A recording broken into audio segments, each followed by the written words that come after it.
Lydia Jasimin concert.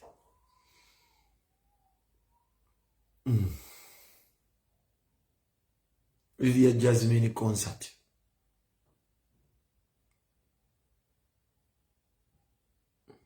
Lydia Jasimin concert. Ndi musanyufu nnyo nti ebbanga Lydia Jasimin gy'oyimbidde karaoke n'oyimba ne bajjo stede bose basemuwe era lyonna ebbanga tokolanga ka concert omalujingibwa abasajja nga babush n'odda sonyi mu baloni oba kati oli waani tokolagayo concert wamaze n'okola concert ne concert y'abantu bangambe Lucifer gikubemuko ku bituli yabadde etya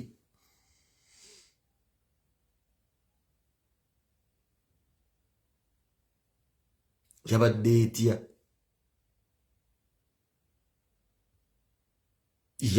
etya nze ntokera kwa outfit sibuukanga kintu kyonna kuba ekisinga okuleeta abayimbi abakazi okwolesa nga mulina bu concert mwagala kulaga bye mwambadde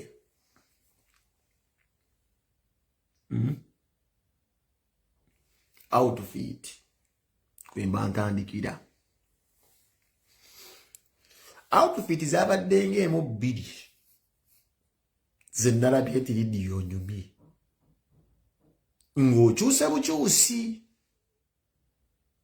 nga saagala kulaba kiri mabega saagala kulaba ze kabinako kandi pulesinga kampisi za ddala oli kuba saagala kalaba kali artificial ng'entebe za IKEA opapanga kapange kugamba sitegeera ng'otunudde eno maaso black beauty ekyo kyokka kyenkwagalako black beauty Lydia Jasimin black beauty tonnakwata nnyo mu kazigo black beauty zisikini eyo gyensinga okwadvocate nga njagala nnyo yali abakazi abaddugavu so outfit zabadde nga bbiri ze nasiimi bbiri eyagambye ojjenga kisolo tondia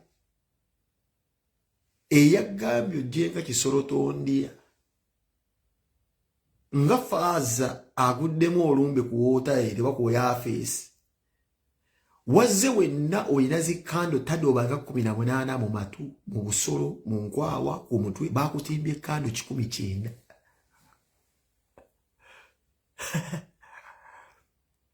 immediate nga nagagera ku kira kyali muno yazze na kando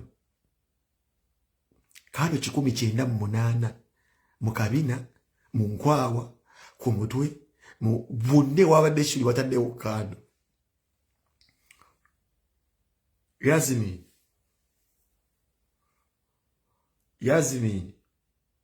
Lydia Jasimin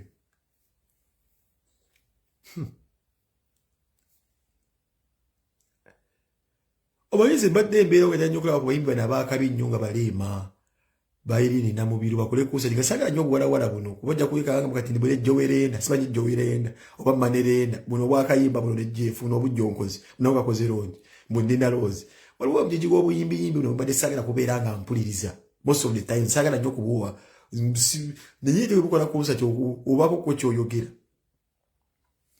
Jasimin bamutadde emizabbibu 19 mu munyo eno wawona ade wajjudde kando azze n'ekigendererwa ekyokukola headlines mwasinga leema mulina kintu kyemutalina baleka nkibabuulire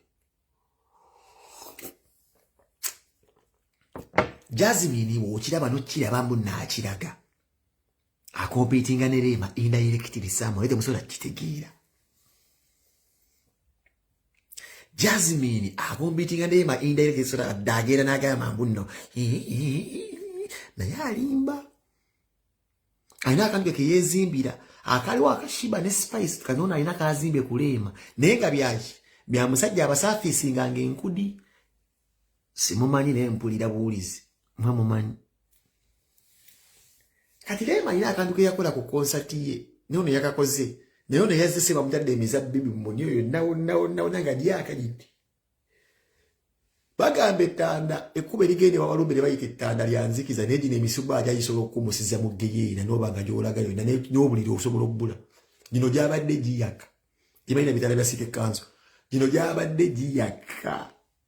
Nga wakisi wakulukuta bwati mabere kumumwa mu face mu makeup naye nga ali mukulaga semuwe ng'eddoboozi alijja mu kabina. Neba nayo okuyimba ze nakudduka gasibusa okola nagezaako kam ne video n'enkola n'emyansa ng'ali mayirungi gali gankube n'okunkuba. That is why I'm the right person mbabuulire nti okuyimba si kwangu. Ze nagenda tugesegesa akayimba awo mutwagala kufokasita muzeeyi yagamba njakukuba emiggo kavide tukoze ka video ya mufu nkaba ninga jeje bategeseregese mungoze video okuyimba nze nkumanyi si kwangu. Kati omukazi yazze eddoboozi liva mu kabina tewali wano ddoboozi.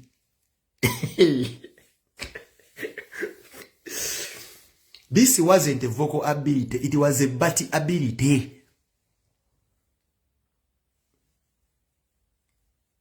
There was nothing like a vocal ability. So we were witnessing the strength of a body ability. Omuko oguva mu kabina. Ne bukola sawo de tinno.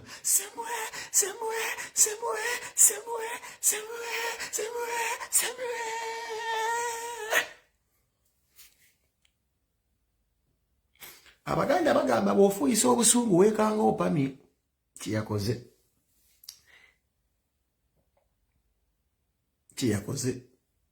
Yagadde ofuuyisa obusungu n'apama. Obusungu bwe yabaddeko kuleema. Byo kankulage. Outfit nazitungisa yeekanza apamye. Performance obuuma bu disco nga tebuwo bulingo bukubu bwetundyawo kattanyi ngo obuzinda oba fenoni. Era fenoni yasigaza linnya Steve Jini talina byakola. Kuna nagira bula nagizi Steve talinaawo kye bayita production babalimba ebyo nabyakiyaye. Mpozi nga bayimbi abamu abakolera bulungi siba ku sente zo emizire bigimu nagikumba. Ne mu fenoni bungi bwazaakola mu fenoni bu sound bwayo bwa kidongo bright bwe nabeera buli buti bumbe buti tewaliwe yadde kyabadde kyakabinyaawo kyennana byenze. Waliwo erivubuka lye yayimba ne DJ Jasimin eryazze libayita linjosite erivubuka nenneeri erivubuka ndyaga livubuka lyagenda liryabanga likoledda ku kamale kudzewaiza emachini. Just the yasoka n'okkuba engoma ya stamina ndinda njito wa Alexis Kalima buza Kenzo just the yagikola amanyi production stamina just the yamukula yasoka kukola beat n'abantu Alexis Kalima n'agiddamu ewe bwisa izo ku Kama Records awe machindi fene twabeereranga nyinga mulabula bijjo ngera uyu mwana prima abira okumula ndipo wasala ndunga muddugavu muzibu alinga ettako lyange nga moddoga balinga ettako lya lusi nga kaddo nenga beyagala ng'omwana yajja ku kibanda ku Saalu studio tulaba George yebulungula kutemu sapatu afulumika kanzije mumpi bwati alinga weekend bulungula kanzije nagende wa Prima. So lavu yabwe yavanga bakyali bato big up Prima Kadash sikuina ko buzibu.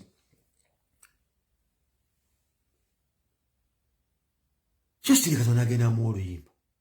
Just linayimba bulungi bane ekiyimba bulungi n'eddoboozi ayimba bulungi awandiika bulungi naye just alina agazina gaba ayina ebizina zina ebyekidongo byesiyagala bannange.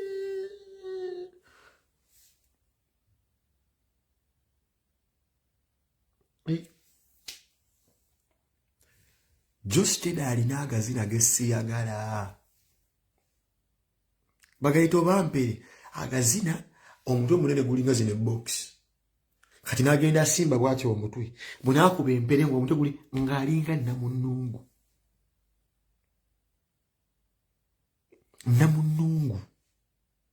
just the tukusaba fiba fans of just the black man tuli bafani bo yimba bulungi George amani gomalanga ozire ebizina zina byekidongo lasta nonya hit uli musajja muyimbi nebe bizina na statize tano ofunta jja mukuloira n'abayinza kudda kubi asoina abaana abawala abalungi dabo wa posting asa toyiza kubanga ozine ebizina bya kyana kito nawe bya nasali. That's not what they call a performance. Okwefukula era buteri muntu ali yefukunda inawo talent nugenda galo ni stamina alirinda bamu wase Dubai nalwala ebirwadde byazimba n'amambuluga byali azina stamina teri muzinyi wa amazina eyo sikali yangoli Uganda lita dance ola akaluba alinga akasange yagendera nalemo okudwa tinazemo mulaba mifuleje mbo ali mukola concept mbo mwita lita dance namulaba ku questions yenna amabina gavamo omukka gulinga bino birole ninaina akutaka tebe bali mukulaga questions bali abawala be Jamaica bazina ebintu byokoppa questions yakutulia bwati ngalabu ukaluba odugala ova omukka mu nyuma natuna gaba yi neiga mu Uganda gwerese ku stage mulita dansolo teri muzinya ina kaliyo ino jibiramu nga wegezi waza wachi wembule mmogezi ali mbintu bya organization bya charity. That is why kati nazemu no mulabera yaze mu California wembule tali California mu America tiyaddamu okubera ngambi agenda mu America nadda wembule mmo kuba yakigazi yanti alabirira obwana so afuna aid nga wabalimbika mu kuzina. This is why ghetto kids has survived a lot babalabanga abagana abali abetaaga obuyambi kati kavuma yakiteeka mnyo ne muzino buna yamba abana abajuva abayimbi bamu hayalinga invitations azifuna nga balabanga abayambe ekibiina ky'abaana enfunzi wadde bazinyi teri muzinyi wa namunigina akimala teri muzinyi munnamunigina akimala eyo sikaliya ngugambe lita dance olavayo mukka mu nyuma conscience yamutunulira bwati yenna nalabira ddala ekiwala kiina ziyirizi mu kiwatu mu kidansa kya shiba yenna akalo balinga akasanke akabiri kankaza lujja nagamba awamtono mwabazamba ali bemusiba gamba but is our product, that is the only product we have. Conscience are right yadde yatu wanda lulusu yagamba twagala ya concept yaba yagamba wanti dancers bamuletera olusanko olusafa nazemo okumulabera ali mifule jaddamu kuzina gasiya aho wenkwagala nenga namubulira samugamba mulo sigala London namugambe ensi ziri bbiri mu nsi muno esoko kutendebwa mbuli kasiya jayinza okugendamu bagiyita Dubai okuyingira isi ensi enyango sikira andi buleki London yagenda London ne mugamba muwala gusigala ebikoze bizinda kusubiriza London fazali jafuna bakuteka mu bimansulo bye London yaddayo ne shiba kati josted toleka kwegomba abantu bazinazina bintu ebyo uli muyimbi you are an artist uli muyimbi ate oyo muntu ayimba obulungi George yimba va ku gazina ago. This is why abantu bewunya wacho zozina bakadde the quality of women about dating and about there's a big question here, very big question. Wa wagamba puli mama baby mama wamusulawo afuna akayuchi sikategera akayuchi kwafuna loto okatimba n'okajjayo okatimba omukazi oba omwagala mulekeeyo utimba akayuchi ate n'okajjayo wasawekeka aidu siwekeka aidu no iranga kazi kwafuna akali ate kategere kubaka Tanzania bagamba kaduka nesereze mwakola mu concert ne mutabuka buto nnyo akakalira abaana ba prima okatimba n'okajjayo lwaki ofuna ebiwalawala ebwebu kyobujusi yusi mazina gewezinya kadi gutosera kufuna mukazi alina sente kaliyo jimazeewo golowooza okuzina ebyo ebizina oli waakabite biriyo. I don't like men webezinyazinya ebyo ebizina ku stage saagala. This is why saagala kapaapala musically njagala nnyo kapaapala ne kapaapala yantamako dress code. Kapaapala alina obupale bwatungisa nayambala engatto omutali stocks kati nazimbaga n'amagulu galinga gabambowa n'abeera njukire mumpi naye ali awo tategereka linga muti gwa sabuni ogwasita kati enviri agenda aziyokya. His appearance eyina engeri gyentrigalinga mu nempulya nga saagala kulaba David Lutalo muyimbi w'amaanyi n'alina obusuuti bwakuba n'abeera muli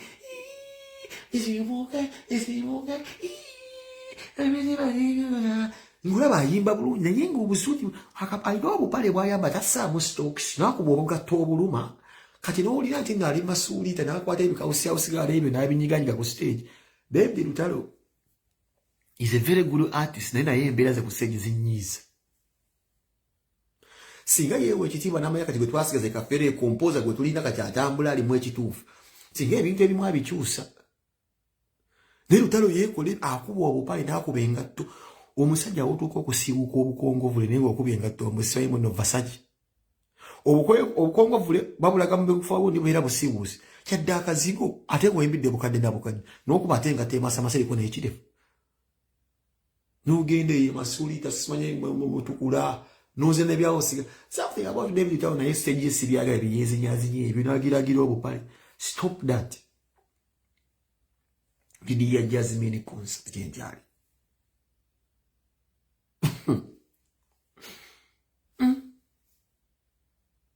Wale Likimani namulabi. Backstage shira sose kumufukira nkali ya bereya. Mbwa mase. Kali akawala kalimba banna. Kaso kefene short. Oh. Kali kalimba. Mama.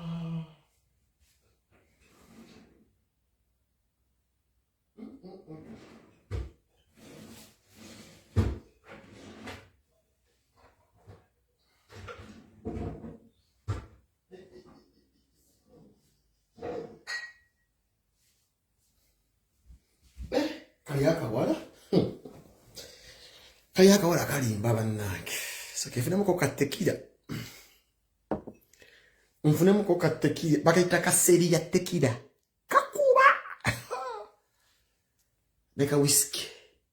Tutambule tutyo. Saba dewa kunya mpalani yade ya kunya mata.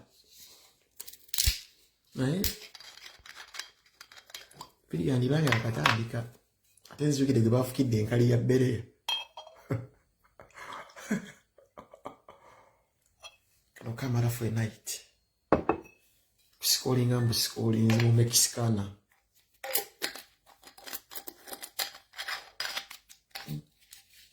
Mexicana.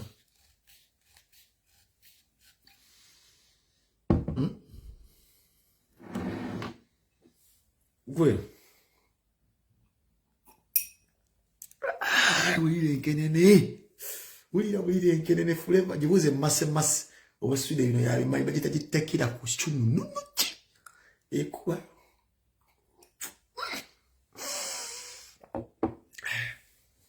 Likiman.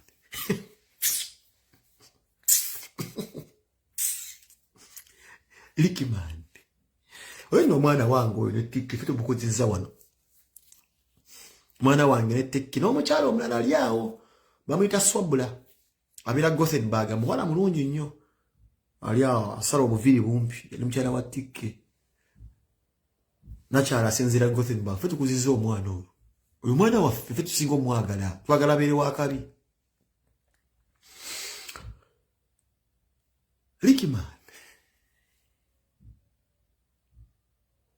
Likiman. Omanyi immunity gy'olina to hold a Swedish passport.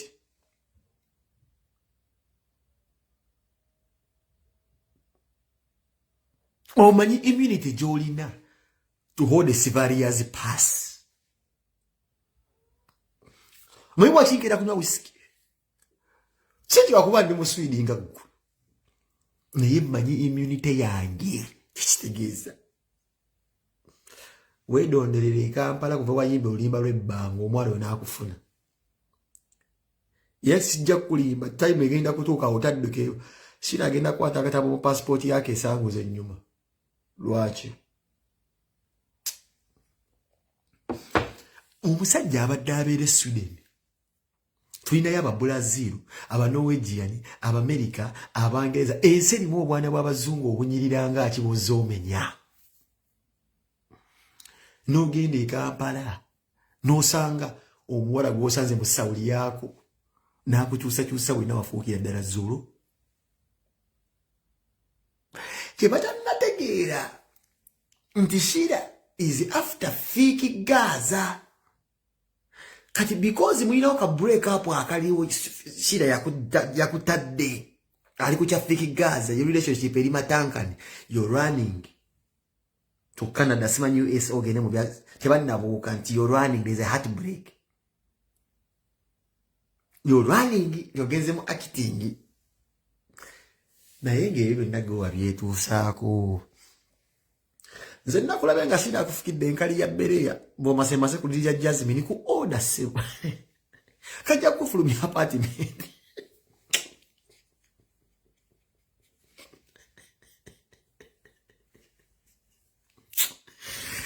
This is a big product we had in Sweden here. Very big man, we all went proud of this boy. We are going bang. Mwana nari yonona. Simbado kagenda mu acting. Gwodoza nya kwenda kumuzanya gwa kige yage yoba kisoroto ndio genda kwa kitinga bi. I have ever had your interviews, blood, or shy. You can't even express yourself. To so well last as in Kulabi Kukunga muzi interviews, or Limsajja Mokak. Ricky Man is a very, very, very down to earth boy. How are you going to act? Never questions on Yasimin Yadusiza or Moma. Yasimin got to do so, Momo. Yasimin Yadusiza or Momoa. Kusawa Yaki sitting amba, Yasimin Atashida. When not a good day.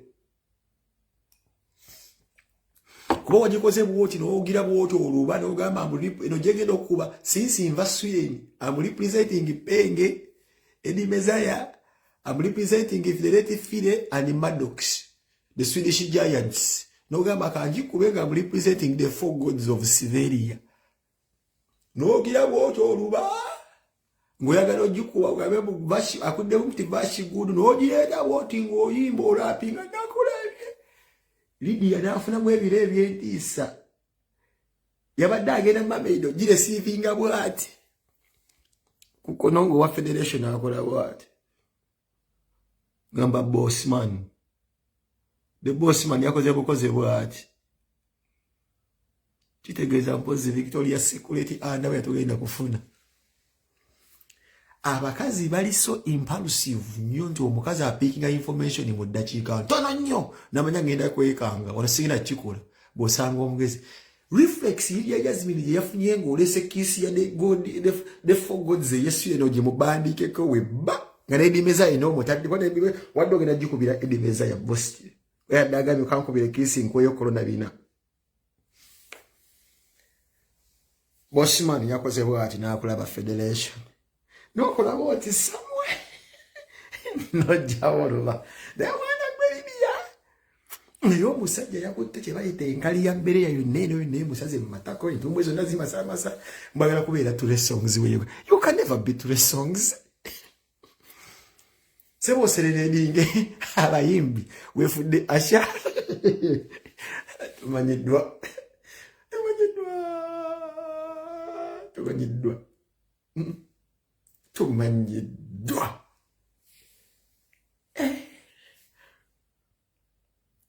Tumanyidwa. Ati agenda ko ati yasizo okunyeza. Awasoke to my brother God is plan. Nagambe yo box ajire kati mu nyumba ya Shina. This is how this girl is very evil. You box ali ya God is plan. One of the God is plans yakolanga mu road work wa musambi wa Sino.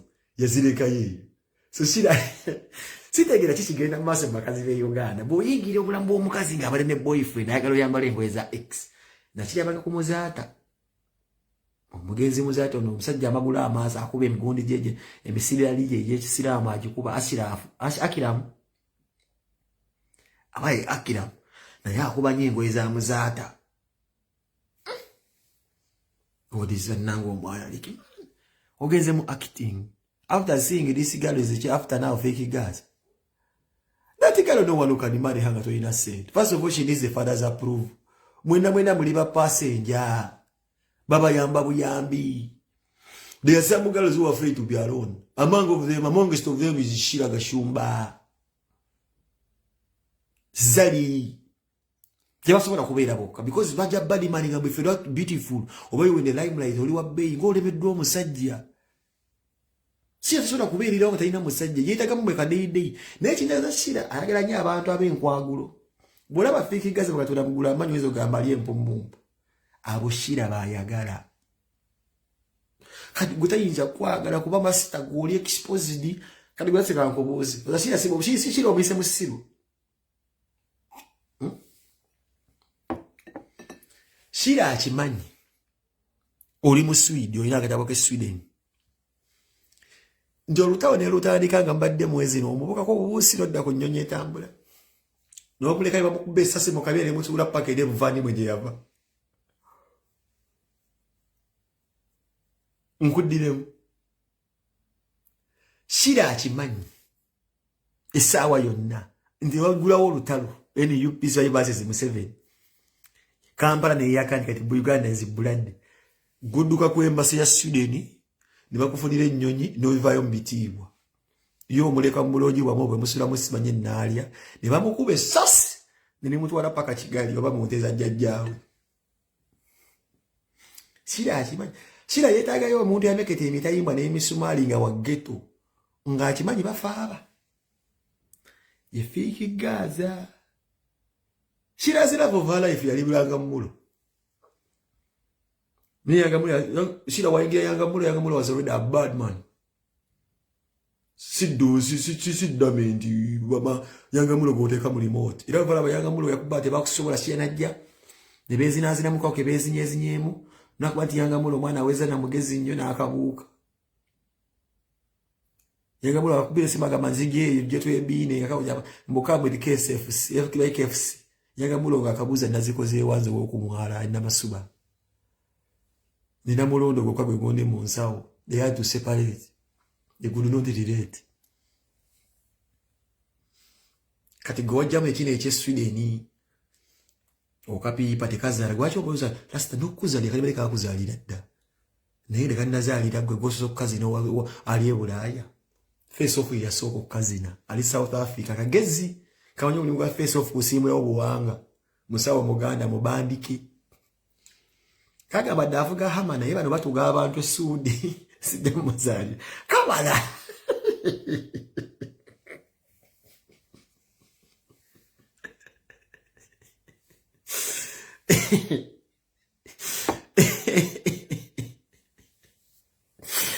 kamala omusajja soko kabira wekasi kwa kokwaga bala mitanga face off bwana kwa bushibwa kezo ali munyarwanda munako na yenga avuga hama nakawo kibuche kagala na yeka atedira ndi atuga abantu okwebeza awe kagamba ofa ko musajja okuddaya kuleka mu Facebook kagira ya Cape Town kagira ya Cape Town okukyalira omusajja n'omusajja agamba kangende enkole sajja jene sadiga kuliko omusaayi ngabona kabipima kadigire kutima kagamba nanga joba vatugani meka bade kannebuze rero nayo nanga bakakubidde basa ya randi awo kazikudde milioni ya randi kaji pesa faji kubyewo abasimbuluza kawanga kaga no muzalira kagezi era kagamba omwana nga ino tuze ku South Africa amai bring another katasha the bank another semwanga is that really status kaya face off era te bamala obbanka so wiki man manyo agala nyo kazala mu yagadde okazala but there was God is plan also in the UK tekani mzali the way you come and with the British status ogadage dako nti no way UK agala atali mu kusente that means akawala kapimi ke katwala kachi abatwala mna roho yaraje mugambe yakabuka ulala lifiki for maika pa oli weka wembe yali atunango emuditi amanyo kwekolera that is why kaliya ye kyagenda maso atomusa okubona kachawa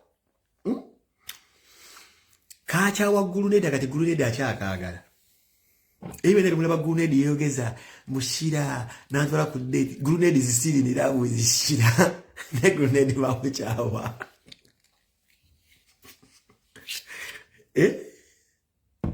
teka mugaba kazala deka gezi deka kuzalira bidufa kaizo kuzalira ngedibeza asiba kola video ya gamented midim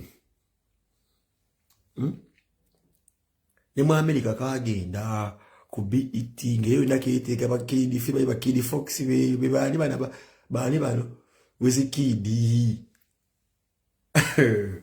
aho gemanyi go mukazi tekakiriza aleka kachaba twala kati gwe mu myaka 5 obera feria wokanyawoza was dating shira kumbe wayotya and all of you people you're fucked up and you're dense muza raj mulina amanya agafusobolo obusobozi obwagala omuwala atamanyi shira kamba buze ekintu kimu bolaba shira omulaba she's a very hot girl gwe mutulira abawala olaba shira ali hot nti ali awo muwala mulungi tudde mu let's be factual bolaba shira gashima mwana mulungi ayimiridde Kirala kimutayina na wayimiridde namu yadde mwe namwe obuvubuka obudde ne musiba obukuukulu ku muwala oyo n'olabanga abakozesa musobola okufuna omuwala ekampala erimu abawala ab'amaanyi naye mwagala bano bwakutimbe ku Instagram mukyaliyo ate ye mugezi taswala abambululayo kalimu Kardashian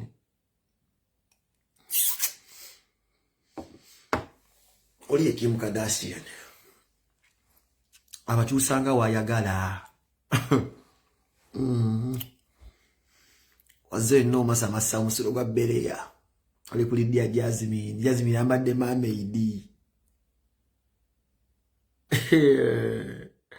yebase katanda kalinga sanduko yono omusajja yali alisa abantu sapatu yani ono kumulembe gwa Amini katanda kali awo muno akoze bwati nga Beyonce mameidi yabache bakutandika bali funyono oluvako lw'ekibafu nabuloko kutuzi walinga ni wefuda ali kuzishawa mameidi enduvu bwecho olina kubira ku kutuzizi nobeera ng'oliawo mameidi ne mameidi kukigunde shaliko na laiti kisho mameidi oli waggulu nyeri ku stage guli agula tena kugwamo otadde oguni wenani sembo bisanya lema oliawo mameidi omusajja zeena ayesiza amasafu gennoni mu mameidi mumayiminga you cannot be Kiriola Nandineri kwenda mugerwa yala nisikisembo mayise mirundi emeka you can never be Kiriola Nandineri bimwagalo tulaga none of you is insured nestage ebababuutikira bali badde bulalika kawosh stupidity of the highest order singa gundi yabadde babuutikidde ba stage nebagwira era muddamu kawosh and you spending money mbumagala kubeera bamame de nyimba muyina mmekazi hiti zabadde na mmeka hiti zolina la Jasimin okuleka semuwe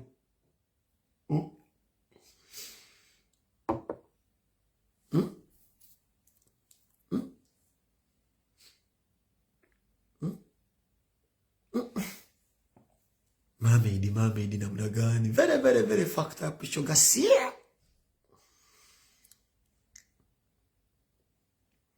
you before the man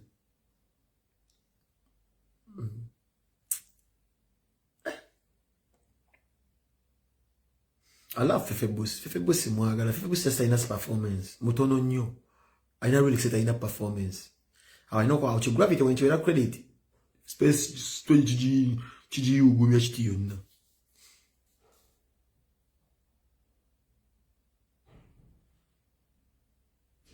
mameidi aliwa tewali na tuzi tewali tuzi yalidde misana bashiba bakuletedde ebimuli ka hoteli osibya akaswahili before they shoot those videos of BTK what are they promoting aba bofana ngo osibya obuswahili toyina wivu oli muganda nnyo Goshiba lyo mulabe nga omwete ebimulinga afana bwatyo bakwokesa shoyo bagiseze ku makya shiba omumanyi oli mukazi wa shiba yagambye katugere tugisi tumwolekere tumusirani yazala mu radio yagambye tugende yasirani nisikola nga shonga nze basindi bafuna bani bonna bafuna Lydia ni ayine ebisirani mwabirabe nina jambo bakusabira bali bade baze kwokesa bakulaga akaviri ko jikaga bakulaga akaviri n'olutwe nga watuse walinga vu bashibo bamanyi last boni wabagwagwa shibo bamanyi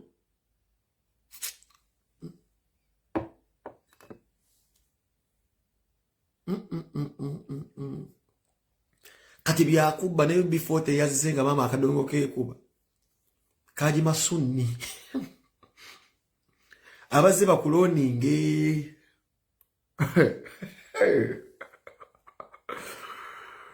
Koshenze yabakubira simu n'abagamba bayinayo omu mu Uganda muwala afubutuko omukka gwalole ennyuma bitalita dansolo ko UB40 ndiye katwale UB9 bado tebakuloninge Koshenze yabakubidde simu n'abagamba wagwa limugenda wa inti Uganda bayinayo omu afubutuka n'omukka gwa tata akalu balinga kasange kankaza lujja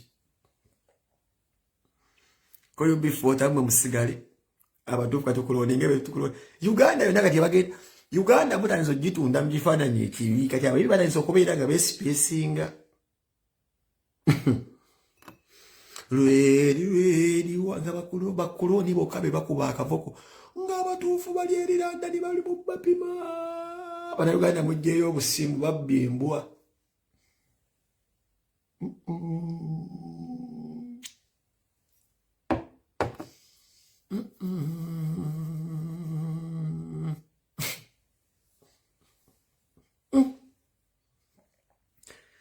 Conscience mulabe edduka yabagambye balinayo omu nabasaba omu njasa kiggu bampavayo mukamanyuma mugundi ulingalole ya tata ng'akale balinga nkaza lujja koyo before teffe tuwoche ne basindika bakuloni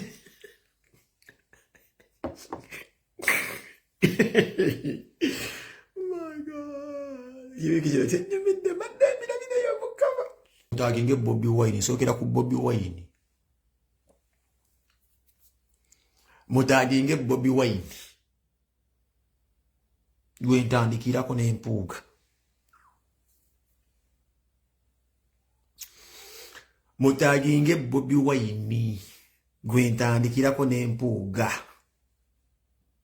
Bobby Wine mutaginge. I want to see someone tag Bobby Wine his name here n'Empuuga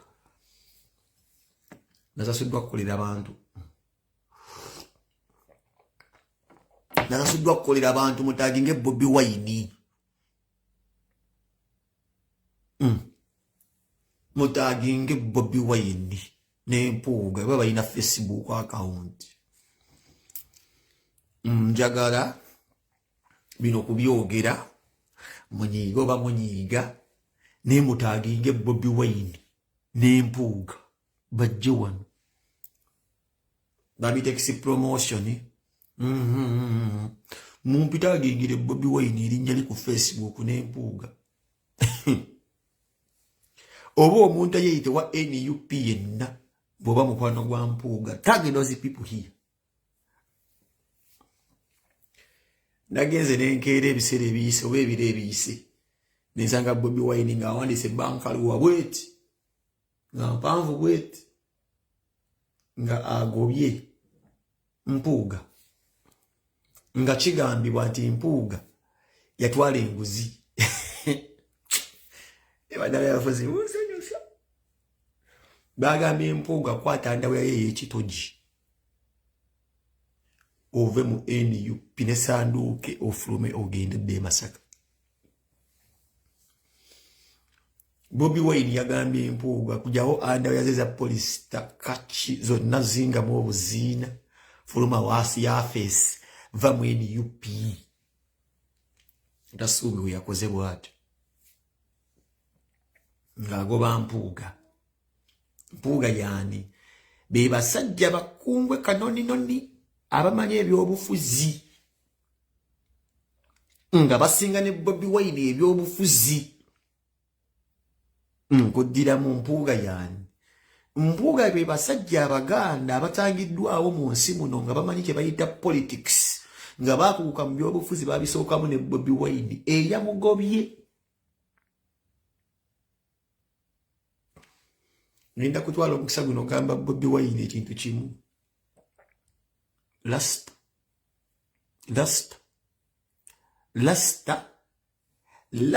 tusemberedde ebyokulonda lasta tetwagala kuyokya nalinda dda busasike nalinda dda NUP egwemu enchukwe then nzije njogeri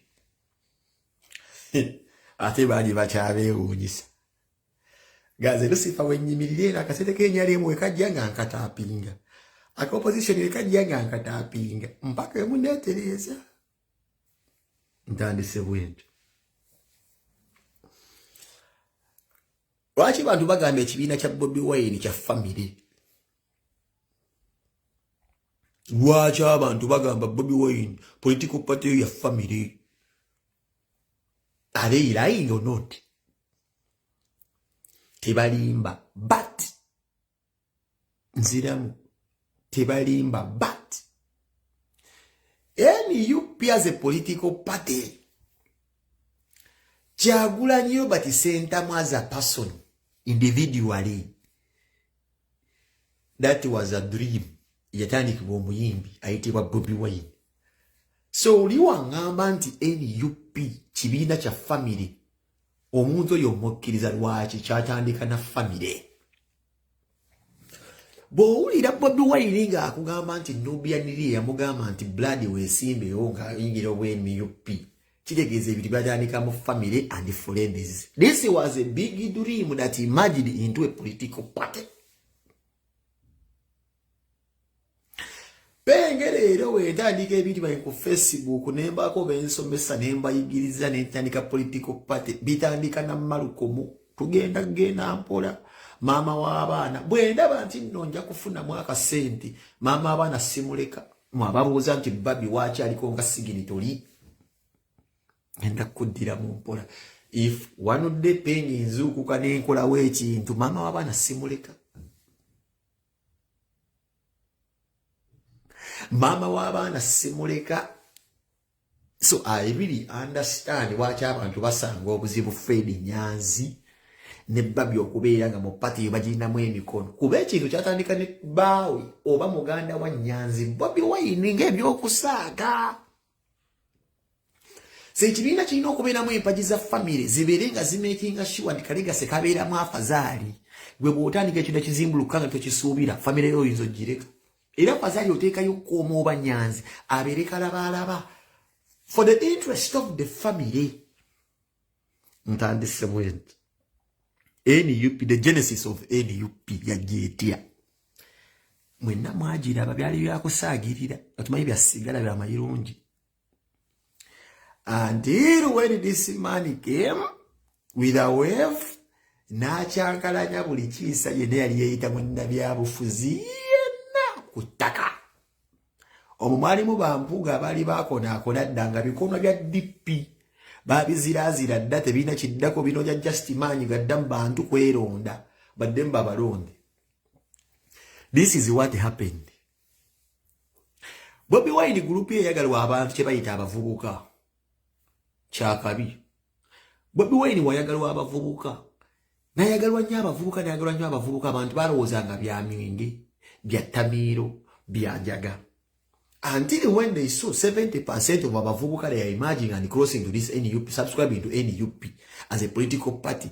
7 na chamne political parties and nezitiamu nafe babe FDC twati member mitele ama FDC foreign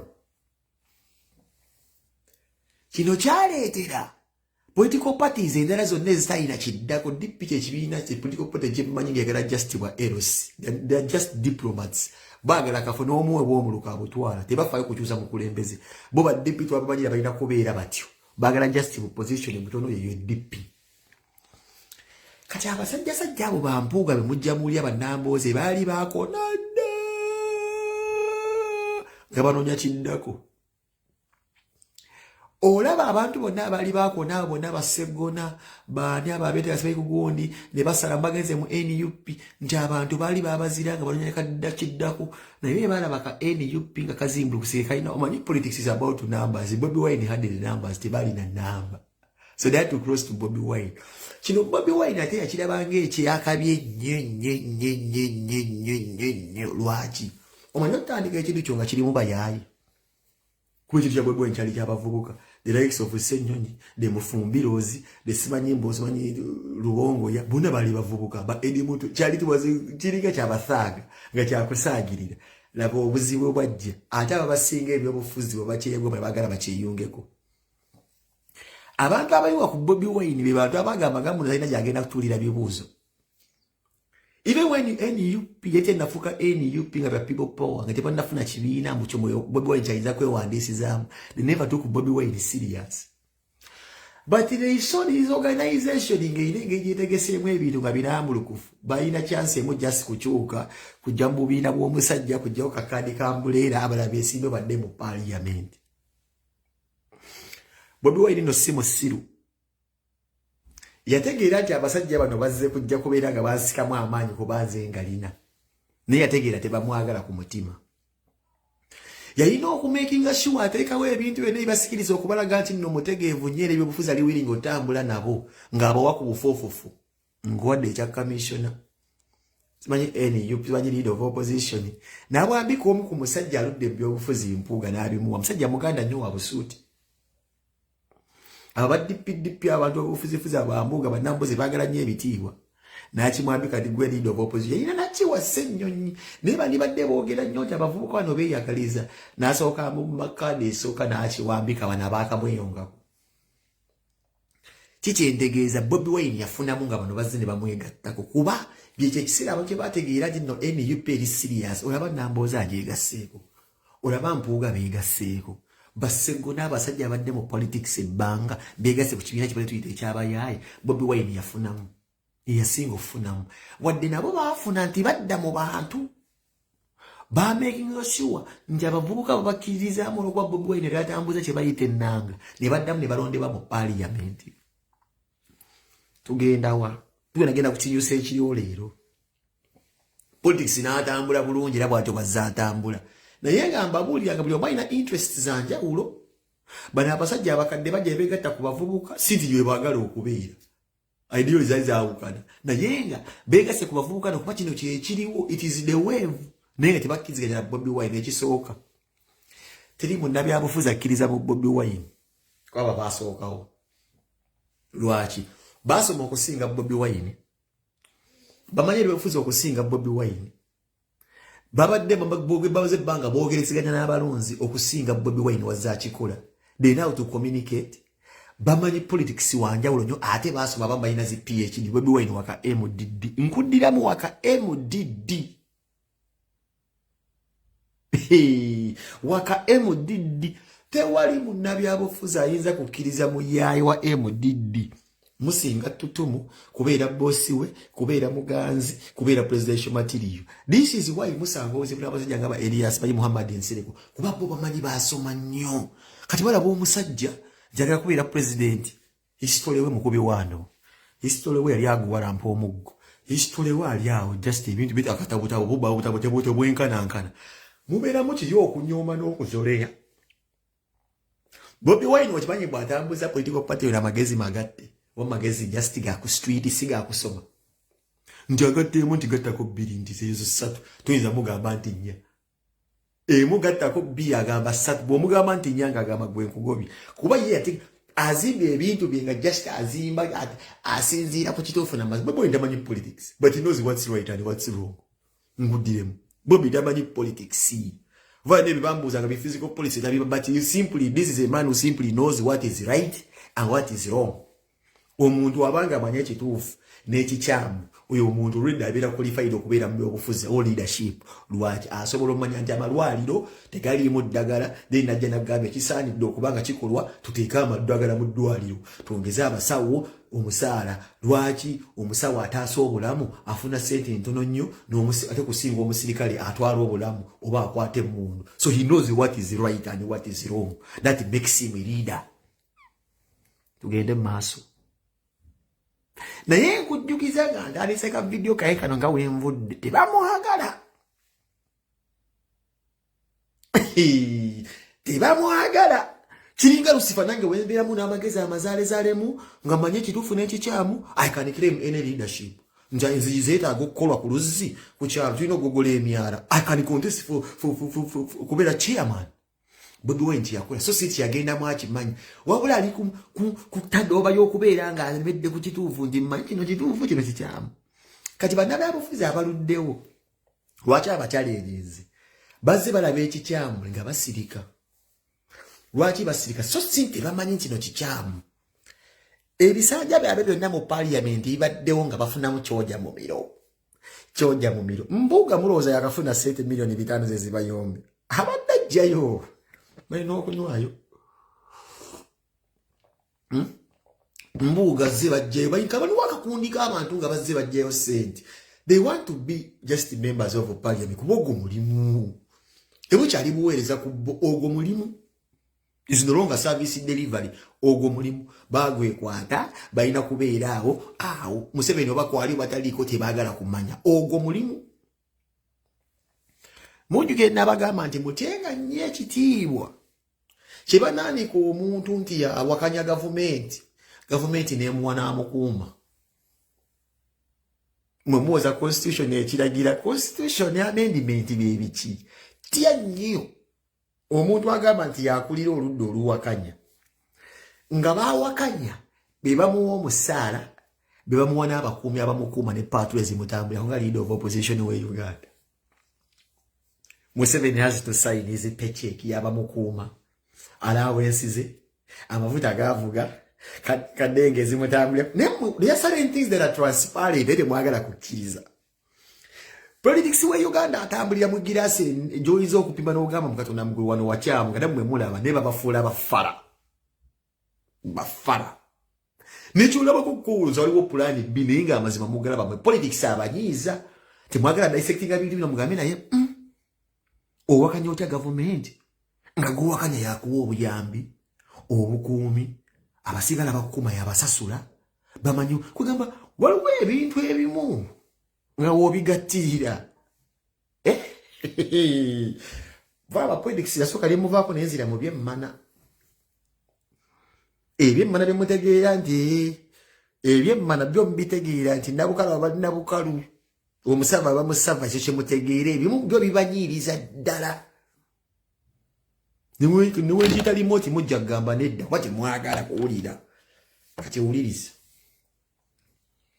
akatiibwa musajja oyo kabadde afuna akasente kabadde afuna oyo Mpuuga ebitiibwa byatambuliddemu we bwabe mwambulamu ne mugamba Ssennyonyi akwatemu seewonyiza kubanga abadde ajjirayo ddala ajjiddeyo ko mu kamera ne mupima naye yali yajjayo dda mwebe muwoza simanyi fuli aba prisoners simanyi prisoners abasibe singa babatadda ekiremeseza abasibe okubata be bantu abali mweni yupi nga bajerimbika mukumbe bapimi politi sanje bwatambula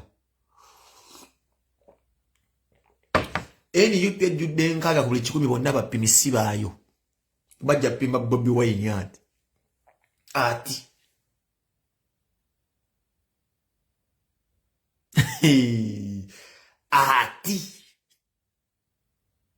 mbabuulira politics uwa NUP yenna abasingamu bapimi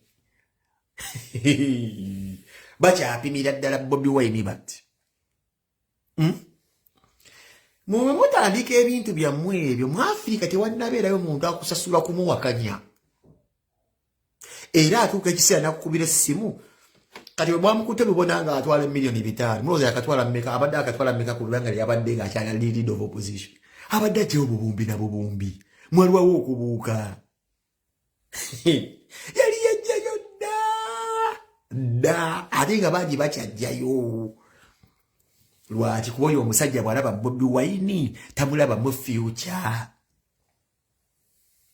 bw'alaba Bobi Wine bw'ayita boss abuusabuusa ebitabo bye ate n'ekira temunnabuuka Mpuuga alina kyayagala otandika kwe bamukutte lubona nti ajjayo ayagala kumakinga sure Buganda bukyawa Bobi Wine tewali kintu kibi nnyo nga Baganda kano mukasalemu buli Muganda akafundi kano mukasalemu waliwo abantu abakugira video zane baziddamu bazizanya live nzaba ku page tandikira kano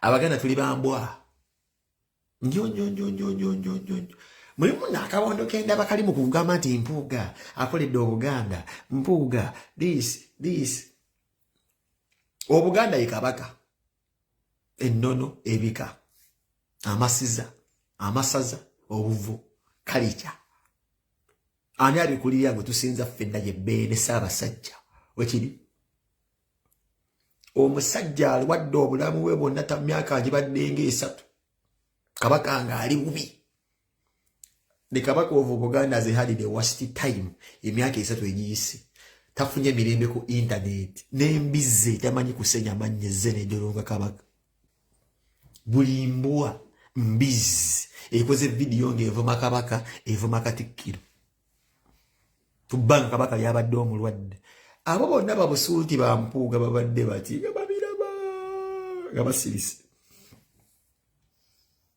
n'abagamba nti no Mpuuga has worked so much ku Buganda bonna babaddewo nga basirise nga kabaka bamufuula ekyololerwa buli muntu abadde avuma kabaka naye akagula iPhone babadde babiraba bavubuka abo nga basirise abo n'abantu b'emmengo nga basirise. It is not because of this younger man who was recently arrested simanyi pressure babaddewo bangi ng'omuntu akira kukola simu n'awalakata najjinda yakola bwati ng'oli n'asigala nga babiraba ne basirika bacwi n'alina obujonjo bw'emmana n'assaawo essimu n'avuma ate natawaaza n'avuma kabaka bbeere n'amukola wa nga babukooti babusuuti bino byonna abadde babiraba. It is now that Bobi Wine has fired Mpuuga they feel responsible. Olaba baganda tuli bammana muchikola in the interest of Uganda ndina akoledde Ssaabasajja when Ssaabasajja has been going through a rough time facing the social media wrath mukozeewo ki mulabye nti abaganda muli bammana era mulimu akabondo mu Buganda akataagala Bobi Wine nze ndebe nafunye wadde tebagala NUP kuziga taata walumbuye ati Bobi Wine is smart era yasinise balubongo yabamukiikirire naye ngera mwagala gamba nti olaba Bobi Wine ageze na NUP yaguze coffee ate mugenda kukola ki yagulidde taata walumbuye coffee finno service ona nebikola ate mugenda kukola ki magala komyawo kiri nti abadde aboola simanya kibula Katikkiro kati mulaba Bobi Wine abadde sponsoring omwana oyo. Bobi Wine can be true to his people in a very different way. Era yagambye sijja kulinnya okubamba njo kyo omwana ono abadde amala ebbanga nga ali avuma ebikonge ebimu ebya Buganda kansindike ba Alex Mufumbiro ba Ediyawe. Abaganda tuli bambwa nnyo tuli bambwa temwagala muntu amanyi kituufu. So Mpuuga gwenga njala okujjako engalo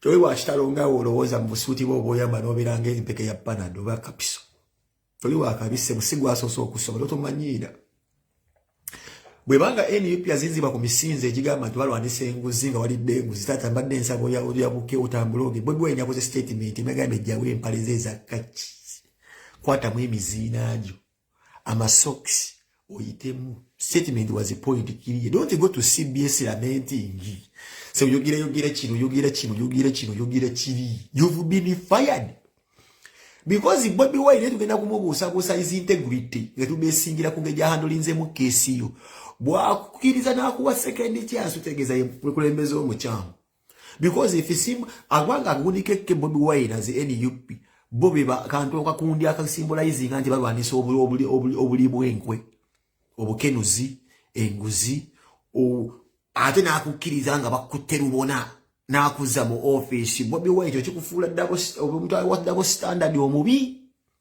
era Bobi Wine nkubuulira Mpuuga might be a trigger to your downfall lwaki kwa KSA buddamu n'omuddira if you fired this man fire him for good mugambe nandaweyazo zonna kwata bulufu kesiita mugenda gasiyambwa bajja mu kibiina kyo tebakwagala mu makizimba ky'abavubuka agende n'akawala take agende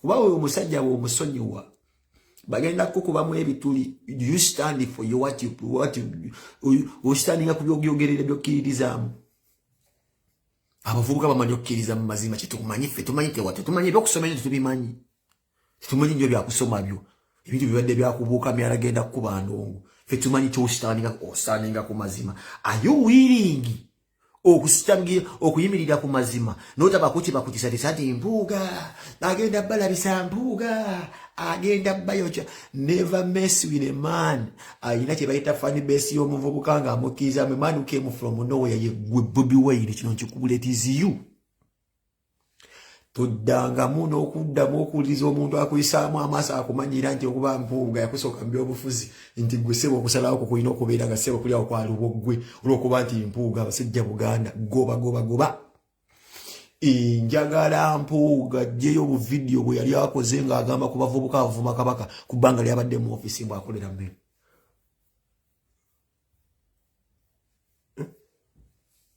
Aliwa goba shandali yagenda sanduku wa si mushiriki genda kitegeeza bonogo Mpuuga wala bagenda kwe positioninga ebyo ne bakutiza tisa munawo jayo sende Museveni akuwa genda kuyabe akuyawe with evidence. Nze mmanyi toli musiru singa Bobi Wine bakumala amala wonna singa bakutegemana oyina omukazi wo singa bakutega obutwa tonywa mwenge emyaka 12 tonywa mwenge udda ku mazzi kitegeeza n'obudde bw'omwenge tobonywa onywa minoota ate bagundi bamukwata so ba Ebya yawe se bali badde manyi badani maji kati bagenda kuwirawo obutwa tebasobola kujjamu ebyo na agenda kwa bwerere bwani bajja kufuna kada goba kaziwe bashito mulaba byakola goba zenkubulira Bobi Wine enda bomusajja nga kyali mu kibiina kyo ngenda manya yo fake ne mukomyawo omusajja ngenda kumanya yo fake oli fake Bobi Wine manya oli fake nawo okolera musabba if you omusajja wamutaddeko statement nti yali denguzi njagala ostanike ku kigambo kyo omusajja yabulira ekibiina ky'abavubuka kye tulinamu essuubi. Omusajja mukulu wabanga mulyaka alimu obukenuzi nadda mu faamu yammwe nja kujjukizanga abantu nti toli ku muzuuli eyo banka lwa togikyusa omusajja atambula agende kigenda kubeera kyakizo nnyo ku bavubuka abaagala okwegatta ku kibiina ekyo bamanye what you stand for nti ewammwe temwagala muzannyo bw'osonyiwa Mpuuga ne mu bifo kya kante mu ebyobufuzi manyi mulina obubondo bwammwe wizoza mbu simanyi constitution wa parliament akabondo 12 simanyi chapter mu bba ekkiriza omusajja okubeera mbu simanyi apadoningiddwa bo bigezo bitandika ebintu ebyo bemmanyira rasitati nno gwabadde mu lukyekeza milioni 5 yagala ko just 10 yaleese empoza era ne mpulira statement gye mukola mwaka waayiro baka constitution kamukkiriza okweyimirira simanyi okumusonyi wadde bemmanya nti sente zaade zikonyezeza omutima wabadde naawe ozaagalako sewo muzeeyi togeza nozza omusajja oyo era kigenda kubeera kyakiragi abantu bagenda kukiraba bagambe omusajja abadde azimbye mutima agala ku milioni 5 kitegeeze kiraga abantu nti akagundi kammwe kaababbi oli wabbanga tabategeezezaako nga mukuba enduulu tuli ffenna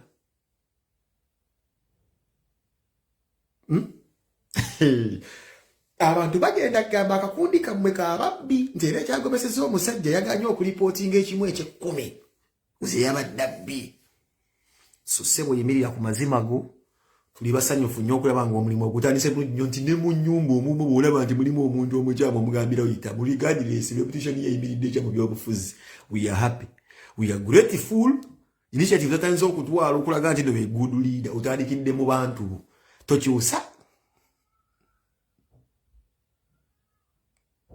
njagala Mpuuga omuleke ng'afuuse fuutu soja nze mulina mwene empale